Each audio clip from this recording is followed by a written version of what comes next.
Hello friends, आज की एक नई एनालिसिस स्टूडियो में आपका स्वागत है। आज जो है निफ्टी ने जो क्लोजिंग दी है वो क्लोजिंग मिली 22,161 की क्लोजिंग है, जो लास्ट क्लोजिंग से 742 पॉइंट माइनस में जाके क्लोज किया निफ्टी ने। जबकि बैंक निफ्टी ने जो क्लोजिंग दी है वो क्लोजिंग मिली 49,860 की क्लोजिंग है, जो लास्ट क्लोजिंग से 1600 पॉइंट माइनस में जाके क्लोज किया बैंक निफ्टी। यानी कि दोनों इंडेक्स के अंदर एक नेगेटिव साइड जो है क्लोजिंग देखने को मिली है दोनों इंडेक्स के अंदर।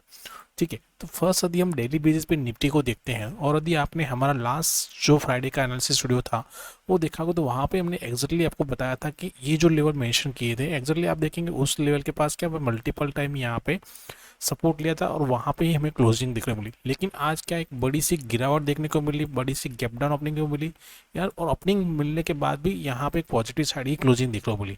डाउनफॉल देखने को मिला लेकिन एक पॉजिटिव, यानी कि जहाँ ओपन हुआ वहीं से एक बाइंग प्रेशर आया। यानी कि जो रिसेंटली हमारा जो लोअर था वो लोअर ब्रेकडाउन नहीं हुआ या उसके नीचे क्लोजिंग नहीं मिली। क्लोजिंग कहाँ मिली? एग्जैक्ट उसके ऊपर। तो ये लेवल जो है वो हमारे लिए बहुत ही इंपॉर्टेंट है, वो है 22,000 का। यदि उसके नीचे नीचे नेगेटिव क्लोजिंग यदि मिल जाती तो फिर यहाँ से एक बड़ी डाउनफॉल देखने को मिल सकती थी निफ्टी के अंदर। अभी हमारे लिए जो अपसाइड के लिए जो लेवल दिखा जाता है वो ये लेवल रहेगा, क्योंकि ये लेवल का ब्रेकडाउन होने के बाद ही हमें यहाँ पे एक अपसाइड बच्ची मूव देखने को मिली। एक मूव के बाद यहाँ पे क्या क्या रेंज बनाया, इस रेंज का जैसे ब्रेकआउट होता है एक अच्छी मूव देखने को मिली। तो अभी अपसाइड के लिए जो टारगेट रहता है वो रहेगा हमारा 22,500 से लेकर 22,600 तक का टारगेट रहेगा। यदि उसके बाद क्लोज करेगा तो वापस हमारा टारगेट निकल के आएगा 23,000 का टारगेट रहेगा फर्स्ट अपसाइड के लिए। तो मैं निफ्टी के अंदर ये जो लेवल्स है वो हमें डेली बेसिस पे ध्यान रखना जरूरी है। ठीक है, जबकि बैंक निफ्टी में देखा जाए तो बैंक निफ्टी में जो हमने एग्जैक्टली जो लेवल दिए थे, क्योंकि बैंक निफ्टी जो था वो बैंक निफ्टी के सामने यहाँ पे थोड़ा स्ट्रॉन्ग दिख रहा था और एक रेंज के अंदर यहाँ पे भी फंसा हुआ था, क्योंकि यही लेवल था और यहीं पे एक रेंज बनाया था और वैसे ही एक रेंज बने। लेकिन आज क्या हुआ, फिर से प्रॉपरली गैप डाउन ओपनिंग हुई, वापस यहाँ से एक अच्छी मूव देखने को मिली और क्लोजिंग, लेकिन जो लेवल था हमारा ये लेवल था उस लेवल के नीचे क्लोजिंग मिली। कौन सा लेवल था? 50,500 से लेके 800 का लेवल। लेकिन यहाँ पे जो हमारे पास इंपॉर्टेंट जो लेवल था ये लेवल था जो अराउंड था, कौन सा था? 49,600 के पास का, और एग्जैक्टली देखेंगे उसके ऊपर क्लोज मिली है। तो अभी हो सकता है कि बैंक निफ्टी भी यहाँ पे रेंज बनाए, जैसे यहाँ रेंज बनाया और रेंज बनने के बाद यहाँ से ब्रेकआउट दे तो फिर वापस इस रेंज के अंदर आ सकता है। तो मैं अपसाइड के लिए ये दो लेवल रखना जरूरी है, डाउन साइड के लिए ये लेवल है। यदि इसके नीचे क्लोज करता है तो फिर यहाँ से भी ये लेवल को रिटेस्ट कर सकता है बैंक निफ्टी। तो हमें इन लेवल को जरूर से ध्यान रखना है बैंक निफ्टी के अंदर डेली बेसिस चार्ट पे। अभी हम चलते फर्स्ट बैंक निफ्टी के 15 मिनट के चार्ट पे और वहाँ देखते हैं कल के लिए कौन से लेवल्स हमारे लिए बहुत ही इंपॉर्टेंट रहेंगे इंट्राडे सेशन के लिए।